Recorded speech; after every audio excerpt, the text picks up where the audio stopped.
Hello and welcome. Today we will be knowing newspaper economics and small newspaper in India.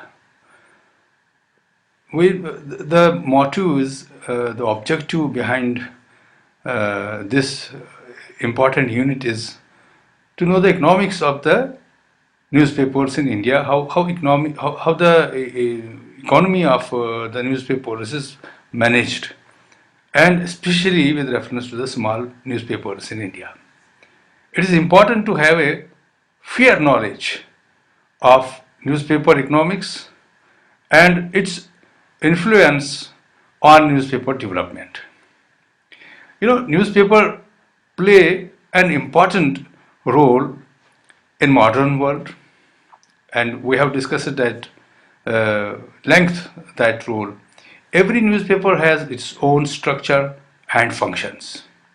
It has investment, income, expenditure, and management, and these all things put together make one organization which runs the newspaper. We give them a collective name for all these combined, and that is newspaper economics. So it's important to have a fair knowledge of the entire departments of this economic setup, how this economy is managed, how the income is generated, and how the expenditures are calculated and managed, and what runs the newspaper, on which economy is the newspaper dependent. So, as told to you, every newspaper has its own structure and functions. For publishing a newspaper, financial machinery and manpower is finances, machinery and manpower is required. Then paper is to be published and sold. The expenditure and income is to be managed. So we will all the above collectively put together will be known as economics of the newspaper. And let's know the objectives completely one by one. Let's point it out. To know the meaning of the newspaper economics, find out ways of investment in a newspaper enterprise, have a look into news revenues or income generation, and to find out how newspaper is managed. So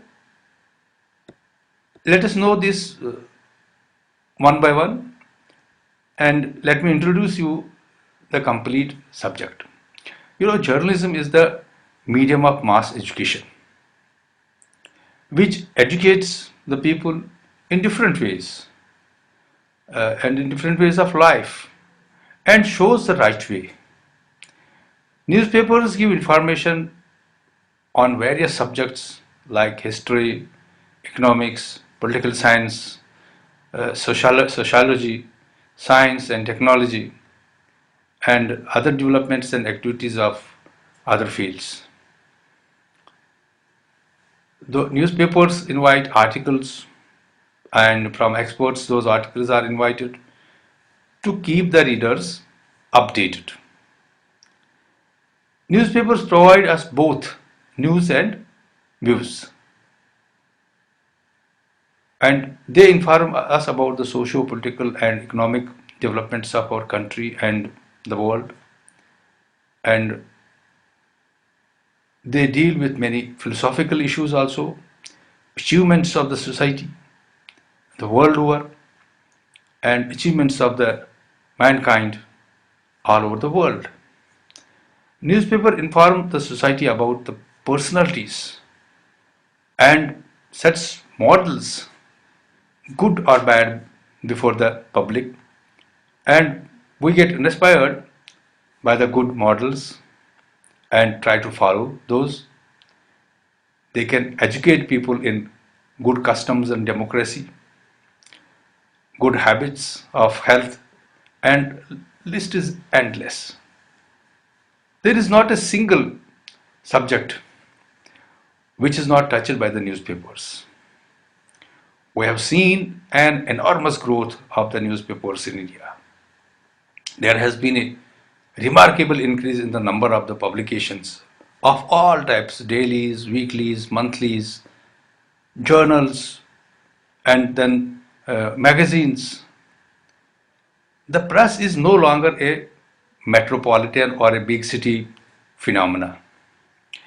It has spread to the districts and even to the remote villages and rural areas. Newspapers are now published even from more remote areas. So, predominance of the so-called national papers has been broken, and the national press is facing massive and crucial challenge from the regional press, which has acquired an unmatched reach and clout in its areas of operation. Multi-edition chain and group papers also are no longer the monopoly of the big newspapers and newspaper houses only. So, given this thing, today's newspapers are neatly produced. Their printing is good. Their are very imaginative. They carry multicolored, eye-catching pictures. A multitude of attractive photographs brighten up their magazines and sections.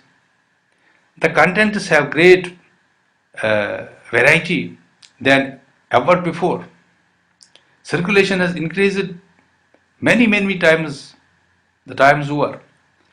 A large number of hitherto small and medium papers have joined ranks of big newspapers. Advertisement revenues are also so high that several metropolitans have found it not only possible but profitable to reduce the cover price. More and more editions and new publications are being started by regional papers. So, it will be of great interest for the student of journalism to know as to what and how newspaper economics works. Now, let us try to find out the meaning of the word economics. Economics deals with the goods and services that we produce, distribute, and consume for our living and well-being. Well-being. Economics is defined as a study of mankind in the ordinary business of life. It examines that part of individual and social action which are most closely connected with the attainment and with the use of the material required for this well-being. That means that the production, distribution and consumption are three main vehicles of economy.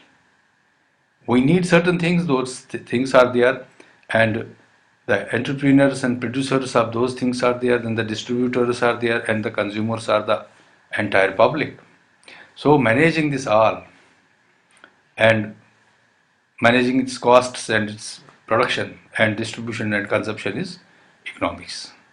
Economics is also defined as a study of how man and society end up choosing with or without the use of money to employ scarce productive resources that could have alternative use to produce various commodities and distribute them for consumption. Now, this thing I have explained in you one word, that is that economics is the management of the production, distribution and consumption of various goods, services, materials which are there for the use of mankind. We can do it with money, we can do it without money. Money is basically the face value of goods and services. We exchange that value. We exchange that value through this legal tender money. Otherwise, it is paper, it is nothing. So we give it to we give it some value and then we exchange that value. That is the meaning of money. So it requires, besides human resources and manpower, machinery, raw material, and transportation from place to place. Now, you have produced something, and in that production, you have involved labor, machinery, raw material, and now it is a finished product, and then you have to distribute it, so it will need transportation. You have to send it to the prospective customer or the client or the consumer who consumes it. So at one time I am a producer and I am a consumer also. If I am producing one good or one service, so I may be consuming hundreds of goods and services myself. So everybody is interdependent. So we are not here to discuss the economics completely, but the economics is to be understood. The way we manage all economics of goods and services, the same way we manage the economics of the newspapers also. Because in every case, and after all, newspaper is a product, and we sell this product, and it has got it will be managed by the same theory of the economics as any other goods or any services is managed. This is the purpose. So newspaper economy is not anything different than the other economies, but because every thing will need expertise of certain specialists to make and produce that, and then there will be different people who will be distributing that, and there will be market strategies drawn by the managers of the market. So these all things will be there in the newspaper also. So important thing you need in today's world is, if you want to produce anything, you should have investment. Investment is money you should have in hand. So financing anything is as complex a variable as a newspaper, irrespective of the size of the newspaper. Before investing in it, one should have made good assessment of the market and viability of its sales to the prospective readers or buyers. So once you produce anything, again, you will see that who is the consumer, whom you are going to sell it. That assessment, and what is the assessment? Assessment is how many people will be taking your paper, how many readers will be there, and how many readers will be reading this paper and purchasing it and paying the cost. So that will be the demand for that paper. You will assess the incomes or revenue from that demand of the paper. Suppose you have assessed that you will be selling 3,000 copies, and copy is rated at 3 rupees. So that means that you will be having 9,000 rupees. And if you are investing 10,000 rupees, then you will have a deficit of 1,000 rupees every month, and that will go on adding and culminate to 12,000 rupees 1 year. So you'll be earning a loss of 12,000 rupees a year. So this I have told in a way manner the calculation, but this is the crux. This way only we do the economics of the things. So likewise, whenever you go for investment and you are investing in a newspaper, you should have good assessment of its readers. You should have good assessment how many copies you will be able to sell, and what will be the cost of the production, and what will be the balance, how much money will be put into the cost and how much will be the return. So finance can be raised through, now if you don't have money in the pocket, if you have all the money in the pocket, then good, you don't need to go to anybody and ask for the finance. But if you have some amount of finance and you need more to for the purchase of the machinery, for the purchase of the raw